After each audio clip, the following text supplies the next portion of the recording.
On behalf of the EUI, I would like to welcome you to this event on European peace and security amidst global uncertainty, with a keynote address by António Costa, President of the European Council, a welcome address by Sara Funaro, Mayor of the city of Florence, and an opening address by Professor Patrizia Nanz, President of the European University Institute.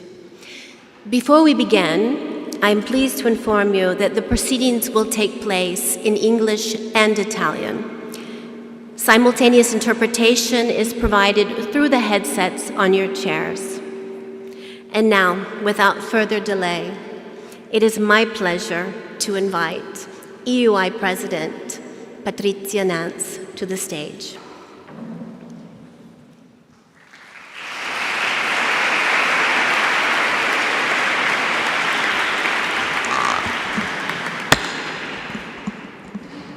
Dear President of the European Council, António Costa, dear President of the European Committee of the Region, Kata Tüttő, dear Mayor Sara Funaro, dear representatives of the press, dear researchers, fellows, faculty and members of the staff, dear Europeans. Welcome to the European University Institute on this auspicious day, a day on which we recommend the end of World War II in Europe and the beginning of an era of an unprecedented prosperity and peace.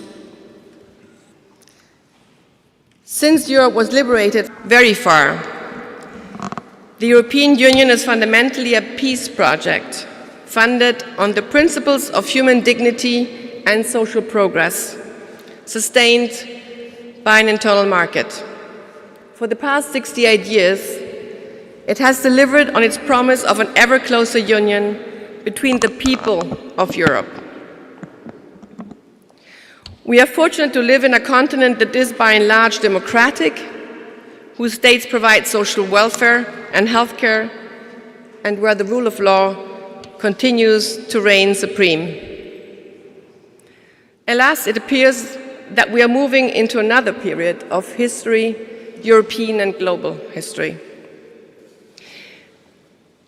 The United States, whose initiative made an immense contribution both to ending World War II and bringing prosperity to Europe, has made it abundantly clear that the transatlantic partnership is now, at best, transactional. Russia, whose troops once swept across the east of the continent to liberate the European people from fascism, now are certainly no allies. As our esteemed guest, President Costa, has said on various occasions, while the EU continues to be a peace project, the world has changed. Today, the EU must learn to protect itself, to protect its way of life and its values. In this new world, peace without defense may be an illusion. There is an old saying, si vis pacem pare bellum. If you want peace, prepare for war. But for the historically aware European, this sentence could carry great anxiety. As active citizens, we know that this old truism does not tell the whole story. Today, peace and security are top of mind of EU citizens. 35% of them consider protecting peace and strengthening security as the main EU membership benefit, 3 points up from summer 2024. But in several EU countries, public opinion remains largely opposed to rearming. For example, in Italy, a recent Le Grand Continent survey reports that 62% of Italians believe that there are more urgent public expenditures than defense, against an average of 34% of citizens in other countries. What then does it mean to prepare for war today? And what are the potential costs, material and immaterial, of policy decisions geared towards heightened defense. Every drone procured and every artillery shell stockpiled represents euros that cannot be spent on hospitals, classrooms, climate innovation, and affordable housing. But also, if we start to see every challenge through the prism of force, we might mistake diplomacy for weakness and dissent for danger. The anniversary of the end of World War II is a reminder that freedom and democracy are never guaranteed. These values must be actively defended, advanced, and strengthened. So, if we aim to protect European values, we must be sure that in defending them, we do not jeopardize them. To do so, we must examine the issue of security based on evidence and all its complexities. Today, we have come together at a university, and not just any university, a university that was tasked by the member states to be the scientific heart of the European project. The funders believe that bridging national borders and creating a mini Europe on campus for educating future leaders would shape a stronger, more unified Europe. They believed that for defending the European peace project and providing orientation in an uncertain world, the social sciences and the humanities are key. As a university, as the EUI, we, faculty, researchers, fellows, and staff, are accurately aware what is at stake, and that science can secure Europe's future. Complexity is our core business, and the challenge of reconsidering the EU's security in all its complexity and controversy is one that deserves our full attention. Our first responsibility is analytical. The responsibility to unpack the meaning of security in 21st century Europe. The responsibility goes beyond security studies and addresses questions related to critical citizenship, democracy, climate, energy, just to name a few. In an area of hybrid threats, resilience begins in the classroom, in the newsroom, and in technology platforms. To defend democracy, for example, we need to foster digital literacy and, most of all, technological autonomy in order to combat misinformation. By charting these interdependencies among the pillars of European securities, scholars can turn security not into a siloed agenda, but into an ecosystem of European resilience. Our second responsibility is educational. At the EUI, we shape the leaders of tomorrow through rigorous scientific training and daily immersion in Europe's pluralistic traditions. Whether they pursue academic careers, public service, or join the private sector, our graduates leave this campus equipped with the critical thinking, civic ethos, and hopefully with the social imagination of a future that Europe will need to navigate in an uncertain century. Finally, our third responsibility is a continued commitment to providing a sanctuary for deliberate, unhurried debate, away from the packed agendas in Brussels and national capitals. Our campus provides a safe space and the luxury of time.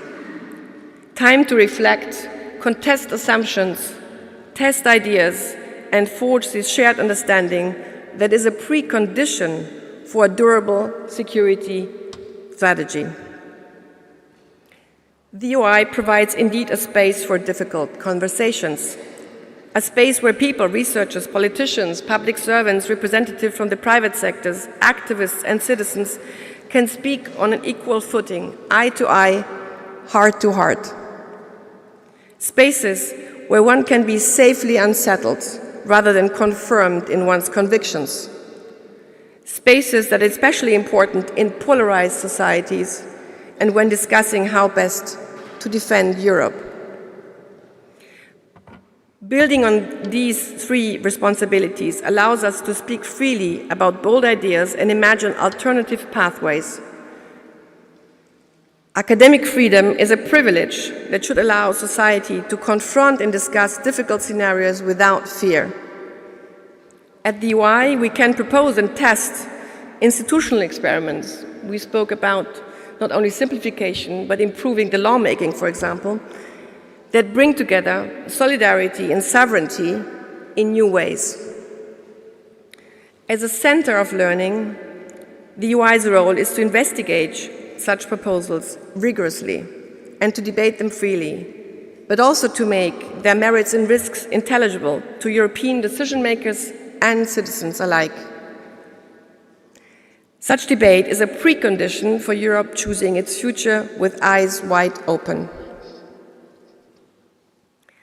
Today's gathering was conceived with these three responsibilities in mind. So we consider this event a start for a deeper conversation about a complex topic beyond Brussels and national capitals, and with due attention to the role of Europe's region and cities. President of the European Council, António Costa, plays a crucial role in bringing together member states and the people of Europe on the rapidly changing agenda, but also understanding of European security.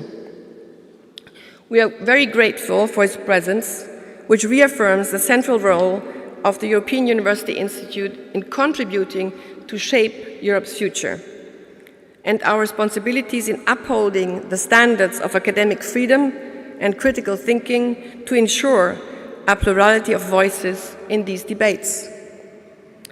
A plurality that is represented by the people gathered in this church and our colleagues expressing their concern about the militarization of the EU outside. We are delighted to also have Kata Tüttő, President of the European Committee of the Region, with us today. Kata Tüttő will zoom in further on the local and regional dimensions of security, which are very crucial for an issue that affects all Europeans and should therefore be decided in due regard to local as well as European democracy.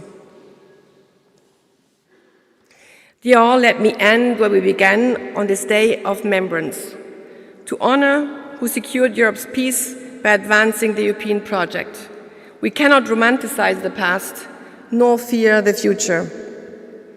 Rather, we must put Europe's ingenuity, compassion, and resolve to work so that freedom never will be defended at the barrel of a gun, but runs deeply through the fabric of European society.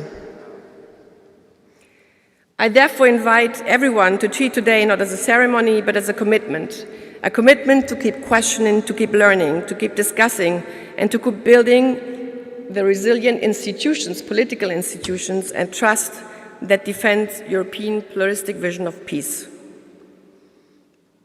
Before moving on to the speech of President Costa, it's my pleasure to give the floor to Sara Funaro, Mayor of Florence, the city that has been our home for the past 50 years. Thank you.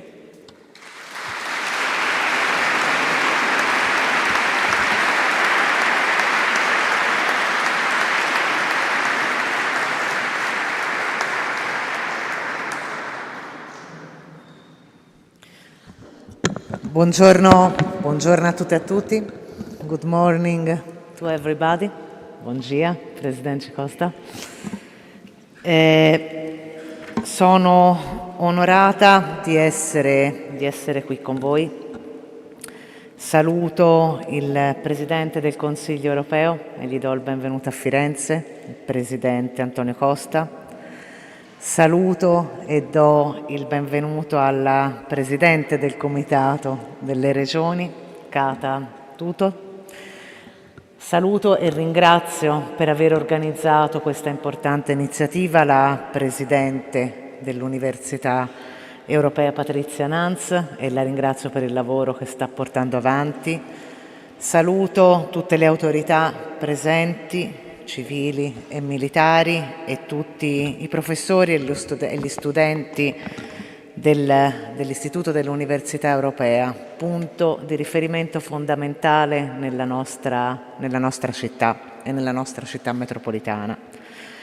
Io vorrei ringraziare per aver scelto proprio in questo momento storico di organizzare qui, in questo luogo che è un luogo di incontro e di confronto continuo con studenti, ricercatori, professori, istituzioni e cittadini, per aver organizzato una conferenza sulla pace, sul tema della sicurezza e della difesa in Europa, soprattutto in una data particolare come quella che stiamo vivendo, che è un anniversario importantissimo sulla liberazione. Siamo 80 anni dalla liberazione, dalla fine del conflitto mondiale, che tutti sappiamo benissimo è stato un evento globale tragico e devastante che ha segnato la storia di tutti i nostri paesi nel secolo scorso, per la distruzione, l'altissimo purtroppo tributo di vite umane, la sofferenza morale e spirituale di tutti coloro che si trovarono a vivere in una realtà drammatica, caratterizzata da bombardamenti, da privazioni, da paura, da incertezza e pericolo per quello che era il futuro. Purtroppo oggi ci ritroviamo in una situazione geopolitica con un panorama internazionale politico e diplomatico che è molto complesso. Un panorama con scenari di conflitto e di guerra. Mai avremmo pensato nel 2025 di ritrovarci a parlare di questo. L'Ucraina, il Medio Oriente, in Africa, potrei continuare con, ahimè, tanti esempi, che sono ancora incombenti e sono ancora irrisolti, con una profonda trasformazione del contesto politico e economico a livello internazionale e una nuova configurazione mondiale che è multipolare. Tutto questo accompagnato da crisi economiche, da cambiamenti climatici che provocano a ricaduta in tutte le città disagio sociale e crescenti pressioni migratorie che vedono tantissime persone in fuga dalla miseria e dai conflitti in molte aree del mondo. Purtroppo una storia che si ripete. E di fronte a queste sfide, che sono sfide vertiginose, io penso che il ruolo delle città si presenta ancora oggi come assolutamente decisivo, perché è proprio nella dimensione urbana, nella dimensione cittadina, che si manifestano quelle che sono le sfide più importanti: lo sviluppo sostenibile, la tutela dell'ambiente, l'integrazione sociale, la lotta alle disuguaglianze, sulla quale ci confrontiamo tutti i giorni, ma anche dove si gioca quella che è la partita della solidarietà umana, dove è possibile mettere in campo misure concrete per l'inclusione sociale, per l'integrazione, e dove si possono mandare messaggi importanti per favorire la pace tra i popoli. E come affermava Papa Francesco, che oggi lo voglio ricordare qui con voi, è necessario oggi più che mai costruire ponti e non costruire muri. Noi questo ce lo dobbiamo ricordare ogni giorno. E proprio su questo a me preme ricordare, proprio in questa sede importante e prestigiosa, che la città di Firenze, la nostra città, accanto a quella che è la sua storica vocazione all'apertura internazionale e la presenza dell'Università Europea, la presenza di tante università nella nostra città ne è l'esempio, ha sempre avuto una forte tradizione a favorire l'impegno civile per la pace, la cooperazione e la solidarietà tra i popoli. E sono stati questi principi che hanno ispirato di volta in volta interventi, dichiarazioni e azioni concrete di personalità politiche importanti. sindaci come La Pira, il nostro sindaco santo, politici come Piero Calamandrei, personalità religiose come il cardinale Elia Dalla Costa, come padre Balducci, come Don Milani, figure di grande valore che molto hanno influenzato e ispirato l'operato delle diverse amministrazioni cittadine in un dialogo e in un confronto costante. E fu proprio il sindaco di Firenze, ne abbiamo parlato anche in un nostro incontro con il presidente Costa ieri, e fu proprio il sindaco di Firenze, Giorgio La Pira, a dare il via nella nostra città ai primi colloqui mediterranei fra israeliani e palestinesi. Quanto mai attuale e urgente questo diventa oggi, nel momento storico che stiamo vivendo. Era il 1951, sembrava impossibile, ma il sindaco La Pira ci riuscì. E a far incontrare i sindaci di Mosca e Pechino nel 1955, sempre il sindaco La Pira, di Francia e Algeria durante la guerra di liberazione degli algerini nel 1958, e che fu invitato insieme ad Hanoi nel 1965 insieme a Mario Primicerio per incontrare Ho Chi Minh, il presidente del Vietnam del Nord, e a intavolare trattative per mettere fine a quella guerra che ha insanguinato il Vietnam per troppi anni.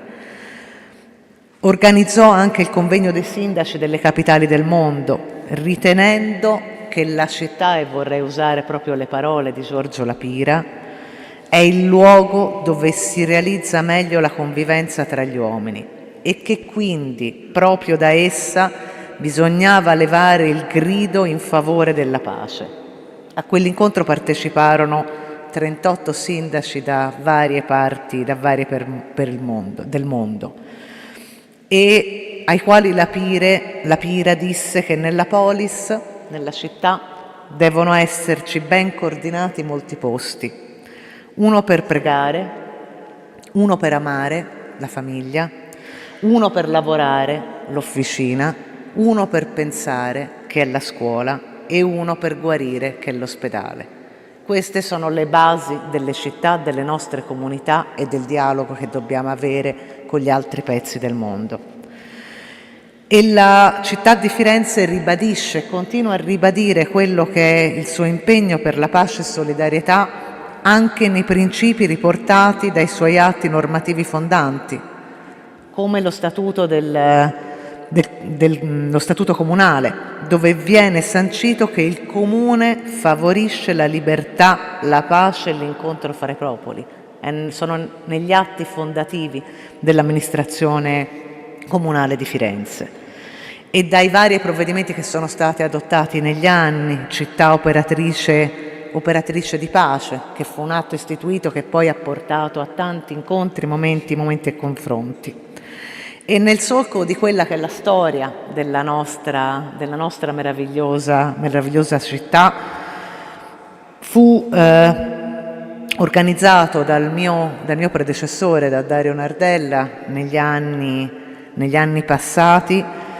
Furono organizzati vari forum, a partire da Unity in Diversity, che ha visto la partecipazione di sindaci e amministratori di molte parti del mondo, di studiosi, di economisti, di rappresentanti delle Nazioni Unite e delle istituzioni europee, per affrontare e proprio ripartire da quelle basi e rilanciare sul futuro delle città. È stata organizzata anche una conferenza sul Mediterraneo nel 2022, tra l'altro proprio nel momento in cui stava scoppiando il conflitto tra Ucraina e Russia. Ricordo molto bene il momento della partenza della conferenza sul Mediterraneo, con il consolato ucraino che veniva sotto Palazzo Vecchio a chiederci accoglienza per le prime famiglie che scappavano e cercavano rifugio nel nostro paese. E convegno che è stato condotto in contemporanea con il forum della Conferenza Episcopale Italiana, che si svolgeva proprio a Firenze con un incontro tra i vescovi e i sindaci. E proprio per questo, perché ho voluto citare questi esempi? Perché questi sono gli esempi che riconoscono nella diplomazia delle città il ruolo chiave per la crescita delle comunità locali. Queste iniziative che la nostra città ha messo in campo hanno voluto condividere strumenti operativi e di buona amministrazione, affinché le parole pace, cultura e diritti possano tradursi in una concreta strategia di governo, in una condizione reale in cui è possibile stabilire, proteggere e riconoscere i diritti fondamentali e la piena dignità dell'essere umano. Anche la firma della dichiarazione di pace al termine della conferenza del Mediterraneo nel 2022 da parte dei 65 sindaci e dei 60 vescovi del Mediterraneo, la carta, quella che venne chiamata la Carta di Firenze, ha riconosciuto proprio l'importanza di un impegno educativo che parta dai bisogni primari comuni a tutti gli esseri umani e che possa guidare i nostri giovani nel cammino che conduce al desiderio del bene, dell'amore, della giustizia e della libertà. La necessità di sviluppare maggiori opportunità di dialogo e di incontro che siano costruttivi fra le diverse tradizioni culturali e religiose che sono presenti nelle nostre comunità per continuare a rafforzare i legami di fraternità che esistono nella nostra regione. Firenze, e potrei continuare con tanti esempi, ma mi avvio alle conclusioni. Firenze ha portato avanti tante iniziative importanti proprio nel solco del dialogo interreligioso. Noi abbiamo nella nostra città, in uno dei quartieri storici della nostra città, un triangolo perfetto dove chiesa, moschea e sinagoga convivono insieme, dove il dialogo c'è e continua a esserci anche nei momenti più difficili. E voglio ricordare uno degli ultimi momenti. Durante il momento di lutto nazionale che abbiamo vissuto per la morte del Papa, nella casa dei Fiorentini a Palazzo Vecchio noi abbiamo messo un drappo a lutto insieme all'imam, insieme al vescovo e insieme al rabbino, per continuare a mandare in un momento difficile e complesso come questo un segnale di unità, un segnale di dialogo e un segnale di ponti. Perché purtroppo troppi sono i muri che si stanno alzando e troppe sono le tragedie che stiamo vedendo. A partire dalla guerra in Palestina, mi sono già espressa in maniera molto ferma in questi giorni rispetto a questo, e a partire dalla guerra in Ucraina. Firenze è città che ha legami e gemellaggi e legami fortissimi da tanti anni. Legame con Kiev, gemellaggio che fu fatto nel 1967 dall'allora sindaco e il mio nonno Piero Bargellini. I legami con varie realtà nelle terre di Israele e Palestina che devono essere fortificate di più e sui quali dobbiamo anche lì, con tutte le difficoltà che ci sono, continuare a costruire ponti e continuare a lottare per avere una pace immediata e due popoli e due stati. Ecco, in tutto questo il nostro impegno continuerà a esserci e dalle città e dalla città di Firenze, insieme alle realtà e alle istituzioni che promuovono iniziative importanti come queste, noi vogliamo continuare a mandare dei messaggi che sono dei messaggi molto chiari, dove le città vogliono essere protagoniste, vogliono confrontarsi, ma soprattutto vogliono, e anche di questo abbiamo parlato, che l'Europa insieme alle città sia la protagonista principale, perché l'Europa può fare la differenza e può fare la differenza nella costruzione di processi di difesa comune, di pace e di situazione migliore per i nostri popoli, per le nostre città e per i nostri cittadini. Grazie di cuore a tutte e a tutti.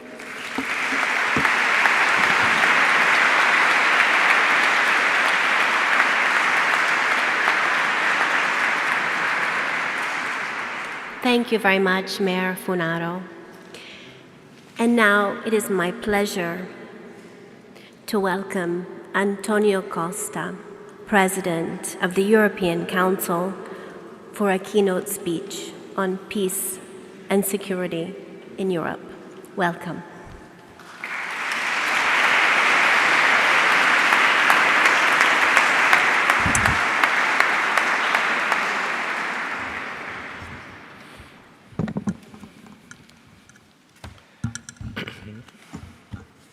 Cara Prefeita Sara Funaro, dear President of the Region of Toscana, António Matteo, dear President of the Committee of the Regions, Kata Tüttő, dear President of the European University Institute, Professor Patrizia Nanz, Excellencies, ladies and gentlemen, dear guests. It is a great honor to be here at the European University Institute on this historic day, this day of peace. 80 years after the end of the worst conflict the world has ever seen. It is particularly symbolic that we are here in Florence, a city that embodies the European peace project as part of its identity. An identity that visionary Mayor Giorgio La Pira well understood when in the 50s convened the groundbreaking Conference of Mayors of Capital Cities in Florence, bringing together leaders from both East and West during the Cold War era. As Mayor Funaro so well described, Giorgio La Pira believed that cities, as microcosms of humanity, held the potential to bridge divides and foster peace. He famously stated, "We must unite the cities to unite the nations," emphasizing the role of local governments in promoting global harmony. He was right. Peace begins at the grassroots level. La Pira also understood how local communities, cities, and regions are as important as the national states to strengthen the European integration project. A project for peace since day one. Peace by bold, courageous decisions, not only based on philosophical tenets. Of course, we all agree with Spinoza when he said that peace is not the absence of war, it is a virtue, a state of mind, a disposition for benevolence, confidence, justice. We all agree with John Rawls when he said that peace among peoples must be founded on justice and not simply on the balance of power. And we all agree with Kant when he said that no treaty of peace shall be held to valid in which there is tacitly reserved matter for a future war. But the founding fathers of the European Union and those who came after proved that without strong political will, without concrete actions, touching people, building peace from the ground up and at highest levels, philosophy can merely be a comfortable way of speaking about peace. We need to put ideas into practice. The European Union was born not just as a project of economic integration, but as a project of peace by design. A peace not just concluded between states, a peace built, designed, invigorated in unique European ways. Just 5 years after the end of World War II, the Schuman Declaration proposed a revolutionary idea that former enemies could be together their industrial production of coal and steel, the very materials of war, to make future conflict not merely unthinkable, but materially impossible. From the European coal and steel community to the treaties of Rome, and from the Treaty of Rome to the Treaty of Lisbon, each institutional evolution of the European Union has been a response to one core question: how can we make peace last? The answer has been political reconciliation, deeper cooperation, close economic interdependence, and a shared identity built not on uniformity, but on unity in diversity. The European Union became a peace project not because it avoided politics, but because it transformed it at the local level, at the regional level, at national level, and between European countries. For decades, the European project delivered what political theorists call the peace dividend: economic growth, open borders, the rule of law, and above all, stability. From the Iberian Peninsula to the Baltics, from the Western Balkans to Central Europe, nations sought or are seeking membership not just for trade, but for the promise of peace and democratic consolidation. And we all succeed together, building peace with creativity and cooperation, reconciliation, a strategic vision, and the mobilization of our societies. That is why the Nobel Peace Prize was attributed to the European Union in 2012, a historical moment when President Herman van Rompuy declared, "Peace might have come to Europe without the Union, maybe, but it would never have been of same quality, a lasting peace, not a frosty ceasefire." Peace and European integration go hand in hand. Not a cold peace, not a ceasefire, not a Diktatfrieden that laid the basis for future revenge. Today, that vision faces its greatest tests in a generation. Unfortunately, today, we cannot celebrate peace in peace because the war was returned to our continent in the form of Russia's brutal aggression against Ukraine. Peace, we now see, is never a permanent condition. It must be continually defended, not only with diplomacy, but also with clarity, resilience, and, if necessary, force. Russia's war of aggression against Ukraine shattered many assumptions that only economic independence could prevent aggression, that post-Cold War borders were inviolable, that peace in Europe had become self-sustaining. We now see more clearly, peace must be actively maintained, especially when challenged by regimes that reject its foundations. Regimes that do not share the vision of peace we have built it in the European Union, based on shared values, integration, common security, and the institutionalization of disputes.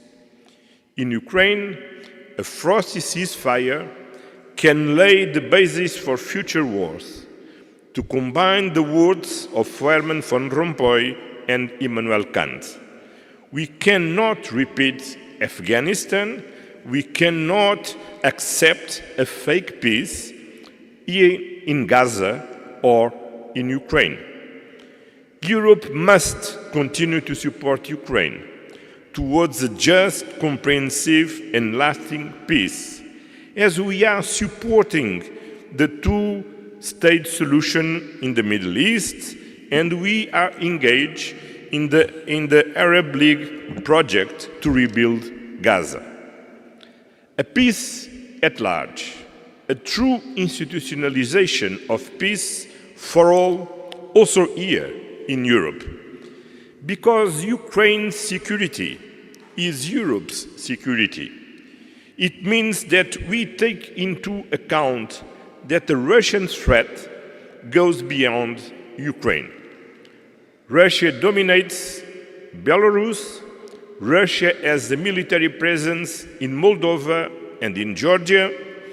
Russia casts a shadow of the Baltic states, the European Union's eastern borders, our democratic systems, our critical infrastructures. If Russia considers that Ukraine's borders are just a line on a map, why should it respect any other country's borders? It means that any agreement cannot give Russia the opportunity to attack ever again. It cannot reward the aggressor. To guarantee a just and lasting peace in Ukraine and in Europe, we stand side by side with the efforts to the coalition of willing that has been formed. Efforts in line with the initiative of the President of the United States that aim to provide Ukraine with sustainable security guarantees. Together, transatlantic allies must be once more a force for good in the world. Together, we must guarantee that Russia will no longer be a threat to Ukraine, to Europe, to its neighbors. That Russia ceases to be a threat to the international security. The war in Ukraine is not a war somewhere in the East. It is not just a war in Europe. The war in Ukraine can damage the global order for good. It can lead to escalation in other regions of the world. How can we build predictability in our international relations if a permanent member of the Security Council constantly violates the United Nations Charter, which frames our common understanding of peaceful relations? By supporting Ukraine, we are supporting the United Nations Charter, the international rules-based order in Europe, in Africa, in the Middle East, in every region of the world. By keeping up the pressure on Russia through sanctions, we restrict its ability to wage war, curtail Russia's economy, and we preserve leverage for real Russian concessions. Helping Ukraine is a reaffirmation of European peace project, a recognition that peace is the presence of justice, sovereignty, and mutual security. A conviction that if we break with these principles here in Europe, we invite the old world of nationalism, conflicts, and power politics back to our continent and threaten our peaceful union. Russia's war against Ukraine has transformed our European mindset from a geopolitical break to building the Europe of defense. This war is not only a geopolitical crisis, it is a test of Europe's identity. And so we must ask ourselves, what kind of Europe do you want to be? one that passively enjoys the benefits of past peace, or one that assumes the responsibility of peace building amid real threats?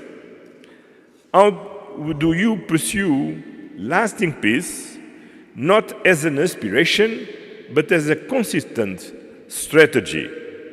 How do you do it more autonomously? This question is linked to making sure a durable outcome in Ukraine, but also for European security and the global order. Because what we see today is not just a geopolitical disorder, it is also a geoeconomic disorder, a world of war, fragmentation, and uncertainty, where global rules are contested, where power is used to coerce, not to cooperate, and where economic strength is again inseparable from security. In this world, Europe's strategic agenda to preserve and build peace must be different than in the world of previous decades. It is, as agreed by the European Council, focused on two main priorities: defense and competitiveness.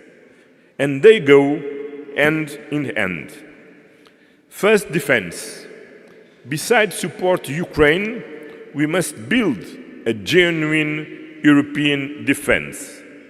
Not 27 nation defense, but a global European defense. Especially in today's world, peace without defense is really an illusion.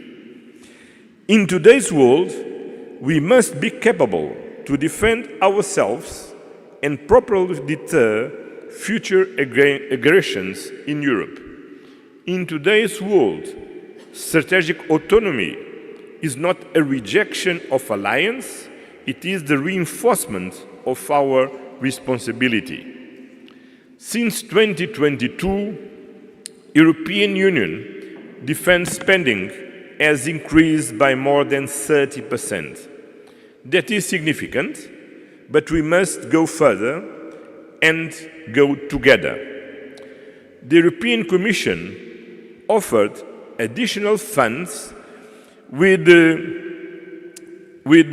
SAFE program, and last week a step forward was made by 12 member states expressing their interest of acting the national escape clause under the Stability and Growth Pact in order to have more fiscal space to invest in defense without having to cut other expense, especially in health, education, social security.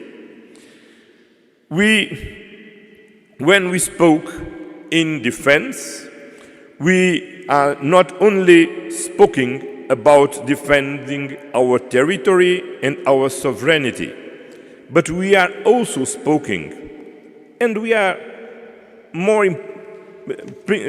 first of all speaking to defend our way of life, our welfare state. And more important, to spend more is to spend better, but in the more efficient way, by demand aggregation, joint procurement, common European capabilities, and the focus on critical systems like air defense, electronic warfare, ammunitions. And yes, it also means investment in innovation, in industry, and in people. Defense policy is also an economic policy. But the reverse is also true. Economic strength is a condition for a real security, for our peace. Which brings me to the second priority, competitiveness. A clear priority now at the heart of the European Council's agenda. We must turn savings into investment, innovation into productivity, policy into action. This is the essence of the latter report on the single market and the Draghi report that will shape our future economic model. A strong economic and monetary union is not enough. We need to unlock private capital, remove fragmentation, and reduce administrative burdens. And we need to align this economic push with our geopolitical priorities, including energy, defense, and digital, and push for joint European projects in areas like green tech, semiconductors, and defense innovation. Yes, defense and competitiveness are the two sides of the same coin. But Europe's security must also be anchored on the revitalized enlargement and the strong partnerships for peace, stability, and security. Enlargement is nowadays the best geopolitical investment the European Union can make for a stronger, safer, and more democratic Europe. The European Council has made this clear. We must be ready, politically, institutionally, and financially, to welcome new member states like Ukraine, Moldova, and the Western Balkan countries, and of course Georgia, if they will. It will require reforms on both sides, but it is necessary. There is no way back, and we need to prepare our Union for that strategic step forward. But if we want a stable neighborhood, we also need to deepen and expand our global partnership, economically and politically. We need, in this multipolar world, we need to weaving a global network of partnerships. In recent months, we have seen progress on trade agreements with Mercosur, the most important of all of them, with Mexico and with Kenya.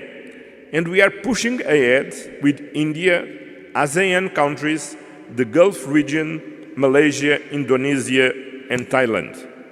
And we must continue our close engagement with regions that also want to engage with us, like Central Asia, with whom the European Union had a summit a few weeks ago, and with Africa and Latin America, with whom we will gather in the coming months, as we will do with the United Kingdom next week, and with Japan, Brazil, and China.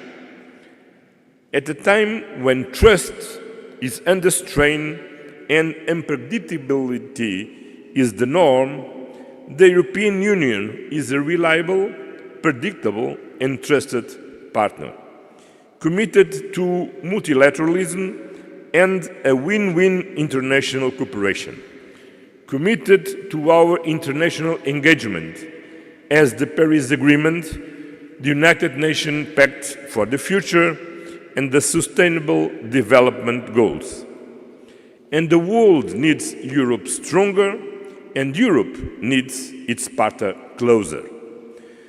This is the right response to the erosion of the post-war system of global economic integration that lifted billions out of poverty and underpinned peace. Trade is now used to divide, not connect. Tariffs are back, not just as tools of political policy, of industrial policy, but as instruments of confrontation. Not transactional, confrontational. Let us be clear. Tariffs are taxes on citizens and business. They are raised prices, they create uncertainty, and they punish allies. We must not answer protectionism with protectionism, but neither can we be naive. The European Union must act with strength to protect its interests, its industries, and its workers. And we must not deny our economic strength. We must trust in our ability to engage with others and find the best solutions to reduce unnecessary tensions. Ladies and gentlemen, we are in the region that knows quite well how important the defense sector is for competitiveness, job creation, and innovation. I will have the opportunity to visit Leonardo after this session, a fundamental player to our common security, bringing defense, technology, innovation, and quality jobs together, contributing to social and territorial cohesion in Italy and in Europe. Because innovation comes when brilliant minds work together, like in this university, as a great example of multinational, pan-European cooperation and inspiration. Innovation is successful when good ideas can make it to the market, can succeed, can make a difference and transform people's lives. This is the moment to reaffirm the European Union as the most attractive place for brilliant minds around the world, based on freedom of university and the respect of inclusivity. For our technological transition, our economic growth, our democratic resilience, and ultimately for our ability to build a strong and durable peace. The way we rebuild innovation, competitiveness, and shared prosperity in regions and local communities is key to explaining to citizens why investing into sectors like defense is the best way to guarantee that our social model is preserved. Not a zero-sum game, but a collective effort to strengthen our democratic societies from external threats. Democracy is cooperating deeper to sustain peace in our continent and beyond. A union of democracies that combine are, in fact, a great economic power. The second economy in the world, with the second strongest global economy, a second strongest global currency, a major source of foreign investments in the world. Let us not doubt about our economic power. What we have to do is to link our economic capacity to our security ambition. That will project the European Union as a more influential geopolitical actor, active in neighborhood regions to build sustainable peace, as an active promoter of dialogue and cooperation in the Middle East, in the Caucasus, or in Africa. Peace is not a passive condition. It is an active project, one that must be renewed in each generation. The European Union was built on the ruins of war, not merely to prevent another one, but to build something better. This is Europe's moment to remember why it was created and to rise to the occasion once more. We are 27 nations with an attractive power to many others who want to join us. We are a trade powerhouse with the responsibility to take in international relations stability. The world needs Europe for peace and prosperity, a model of trust among those who are part of the project, a project for peace for an extended regions where we are engaged, and the project of shared prosperity with ramifications around the world. This is what we need to defend. This is the way forward to pursue. Inspired by António Gramsci, with an optimism of the will to defeat the pessimism of the reason, for the future of our Union, for Europe of peace, Grazie mille a tutti. Thank you very much. Muito obrigado.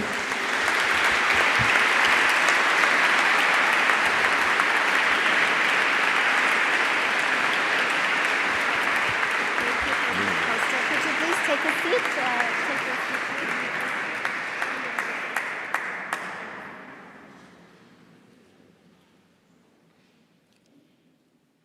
Thank you very much, President Costa. I'm now pleased to welcome Professor Trine Flockhart, Chair of Security Studies at the Florence School of Transnational Governance, as our moderator. Thank you.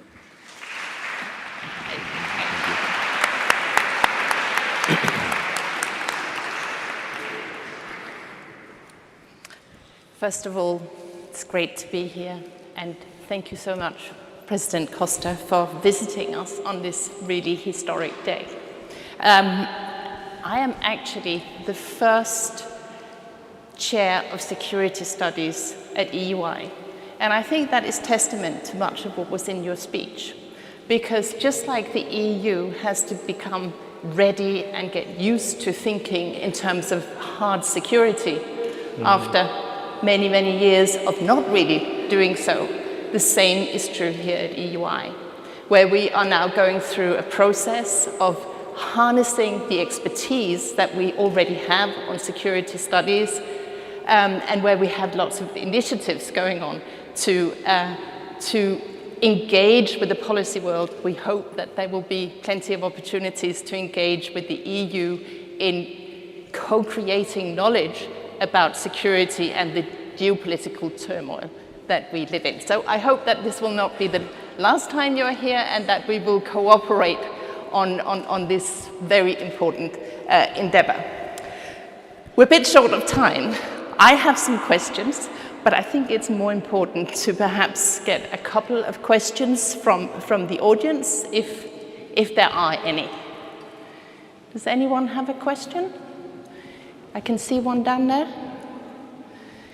There's two questions, one in the second row and one towards the aisle. Can you take the two questions together? Yes, yes. Okay.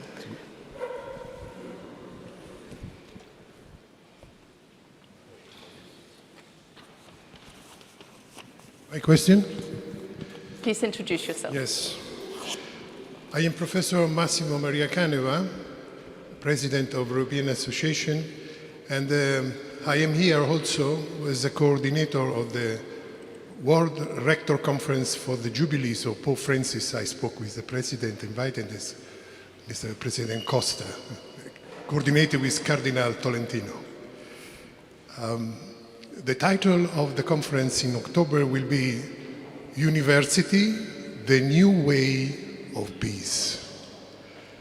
I would like to tell you, I worked in first my experience, I am PhD in social medicine, and first experience has been in Sarajevo after the war, putting together the university and student professor from Serbian part, Muslim part, and Croatian part.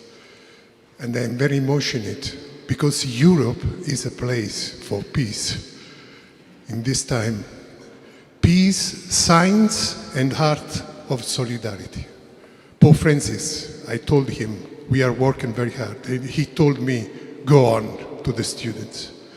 President Costa, we are here to ask you, and also to the President, a strong effort of cooperation between university world and diplomatic world, and in the framework of our founder of the European Union, because our world need of change and a strong support to change and discover again the roots of defending human rights, freedom and respect of human rights. Thanks very much, President, for this activity, because you hosted here with the mayor, with all. This is the house of human rights. This is the house of peace. This is the house of freedom, because all this starts from universities. Thank you very much. I would like to ask you a strong, what is the point to go on to diplomacy, university, and European Union? Thank you. Should we take the other question as well? Yes. And then in the middle, on the aisle.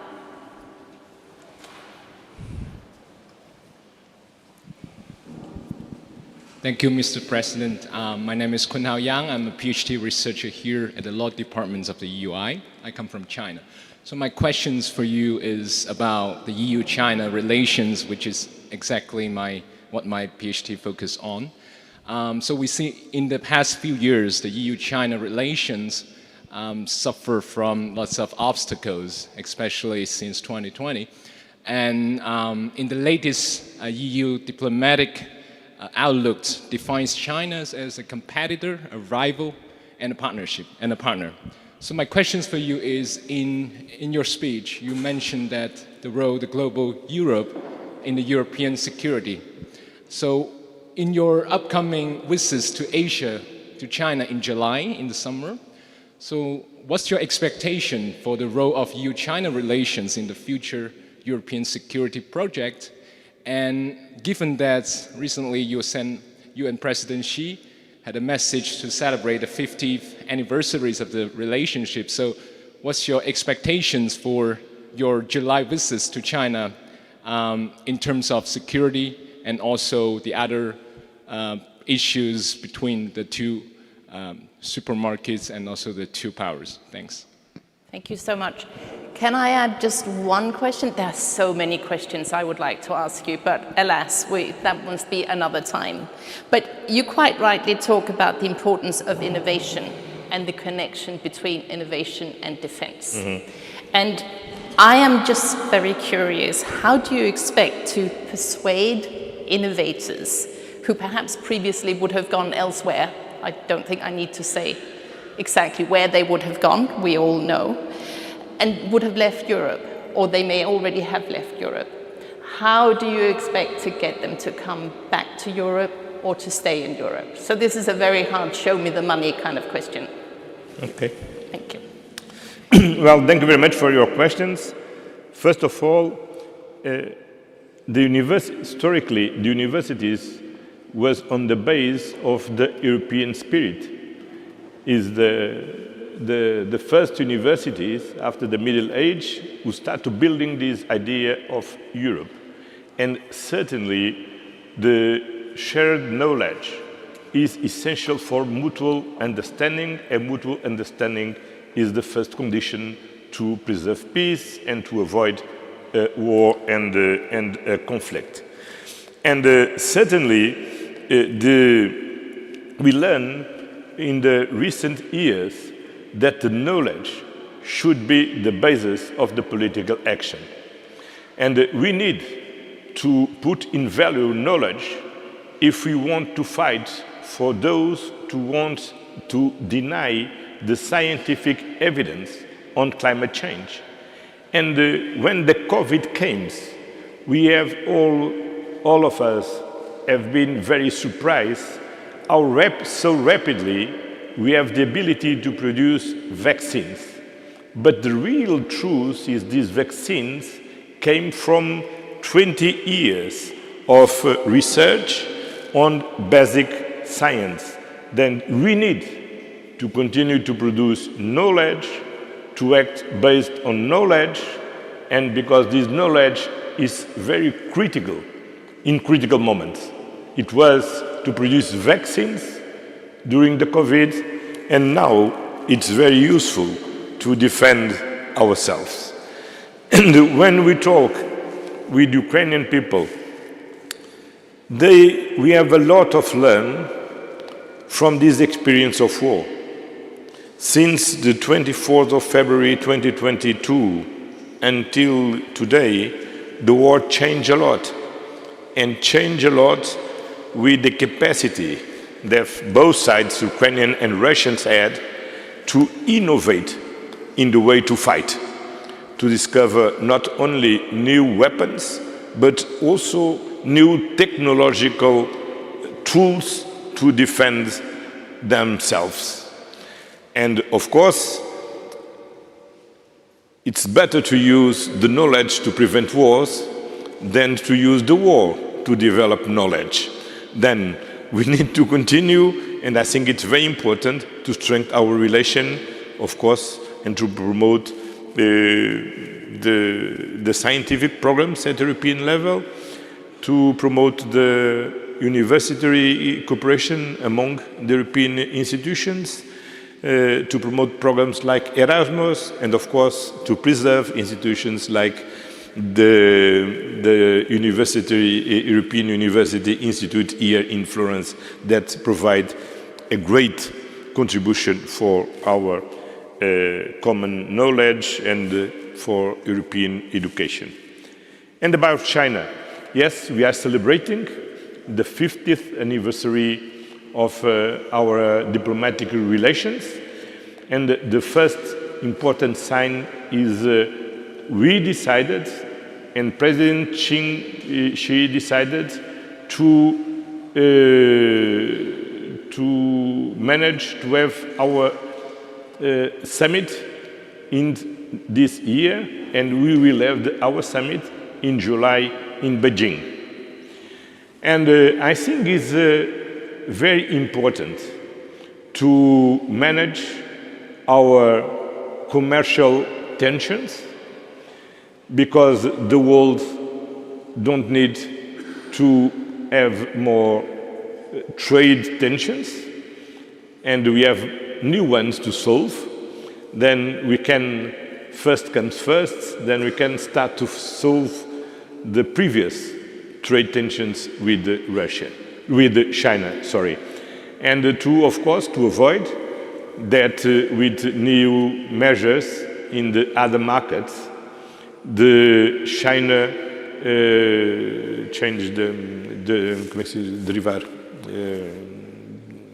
increase their exports and their overcapacity production to Europe, or to compete in the unfair way in third markets with Europe.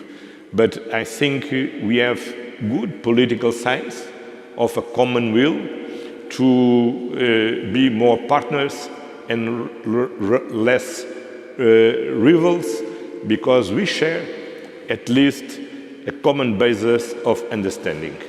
The importance of multilateralism, the importance to preserve the international law, the importance to preserve our global commitments like the Paris Agreement, and this is a very important basis to strengthen our relations between European Union and China, in spite of the clear difference of our political regimes and our position in the different issues. But we will appreciate that China will be more clear in their real neutrality in this war between Russia and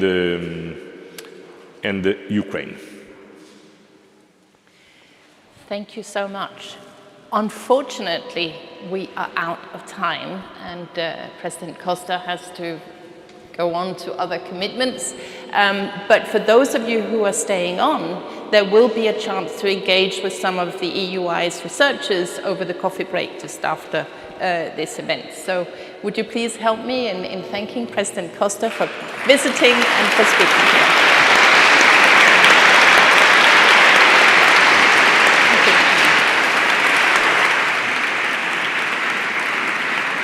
Thank you, President Costa. Thank you, Professor Flockhart. Please note that we're running a bit behind schedule, so there will be refreshments in the lower loggia until 11:45, when we'll come back just a few minutes late for the next session. And as mentioned, we also have the researchers in the cloister demonstrating their work. We'll see you back here at 11:45.